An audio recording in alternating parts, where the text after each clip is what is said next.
السلام علیکم۔ بسم اللہ الرحمن الرحیم۔ حضرت آدم علیہ السلام کا دنیا میں تشریف لانا۔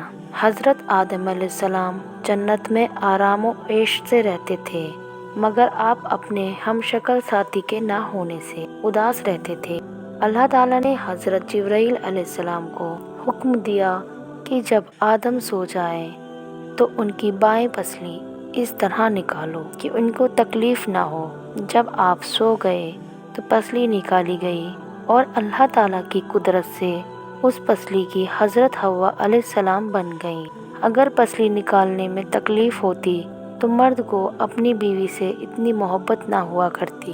حضرت حوا میں وہ سب عادتیں اور خوبیاں موجود تھیں کہ جو عورت میں ہوتی ہیں، جیسے حسن و جمال، شرم و حیا اور محبت و الفت، صبر و شکر وغیرہ۔ حضرت حوا کو جنتی لباس پہنا کر اور خوب سجا کر حضرت آدم کے پاس تخت پر بٹھا دیا، اور اسی وقت حضرت آدم بھی جاگ گئے۔ آپ حضرت حوا کو دیکھ کر بہت خوش ہوئے اور محبت کے جوش میں چاہا کہ ان کو لپٹ جائیں۔ اللہ نے فرمایا، اے آدم، بنا نکاح کے ان کو ہاتھ نہ لگانا۔ پھر آپ نے نکاح کے لیے عرض کی۔ اللہ تعالیٰ نے خطبہ پڑھا اور فرشتے گواہ ہوئے اور نکاح ہو گیا۔ پھر اللہ تعالیٰ کا حکم ہوا، اے آدم، تم اور تمہاری بیوی دونوں جنت میں آرام سے رہو اور جو چاہو کھاؤ پیو، مگر اس درخت کا پھل مت کھانا۔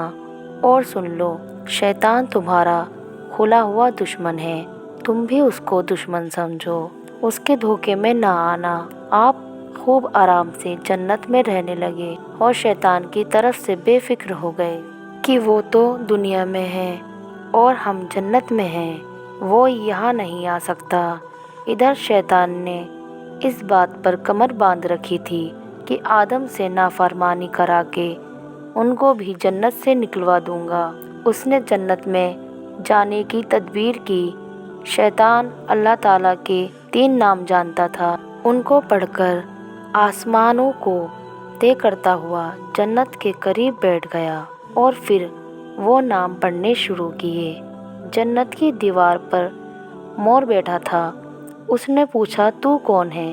شیطان نے کہا، میں فرشتہ ہوں اور جنت میں جانا چاہتا ہوں اور جنت کے دروازے بند ہیں۔ اگر تو مجھے کسی طرح جنت میں لے جائے تو میں تجھے ایسا وظیفہ بتاؤں گا جس کے پڑھنے سے یہ 3 باتیں تجھے حاصل ہوں گی۔ نمبر 1، تو کبھی بوڑھا نہیں ہوگا۔ نمبر 2، ہمیشہ زندہ رہے گا۔ نمبر 3، ہمیشہ جنت میں ہی رہے گا۔ مور نے کہا کہ آدم کی وجہ سے کوئی جنت میں نہیں جا سکتا، اور مور نے یہ سب باتیں سانپ کو سنائیں۔ سانپ نے لالچ میں آ کر جنت کی موری میں اپنا سر نکالا اور شیطان سے کہا کہ وہ وظیفہ مجھے بتا دے، میں تجھے جنت میں لے جاؤں گا۔ شیطان نے کہا، پہلے مجھے جنت میں پہنچا دے، پھر بتاؤں گا۔ سانپ نے اپنا منہ کھولا۔ شیطان جھٹ سے اس کے منہ میں گھس گیا اور جنت میں پہنچ گیا۔ مور اور سانپ سے پھر بات بھی نہ کی اور جنت میں ایک طرف بیٹھ کر رونے پیٹنے لگا۔ حضرت حوا نے پوچھا، تو کون ہے اور کیوں روتا ہے؟ اس نے کہا، فرشتہ ہوں اور تمہارے غم میں روتا ہوں، کیونکہ خدا تم دونوں کو ضرور ایک دن جنت سے نکالے گا اور پھر تم مصیبت اور تکلیف میں پڑ جاؤ گے، اس لیے خدا نے تم کو یہ پھل کھانے سے منع کر دیا۔ خدا کی قسم، میں تمہارا خیر خواہ ہوں اور تمہاری ہمدردی سے کہتا ہوں کہ اگر تم نے یہ پھل کھا لیا تو ہمیشہ ہمیشہ جنت میں رہو گے، کبھی نکالے نہ جاؤ گے۔ حضرت حوا کو اس کے رونے اور قسم کھانے سے یقین آ گیا کہ ایسا کون بے ایمان ہوگا جو خدا کی جھوٹی قسم کھائے گا۔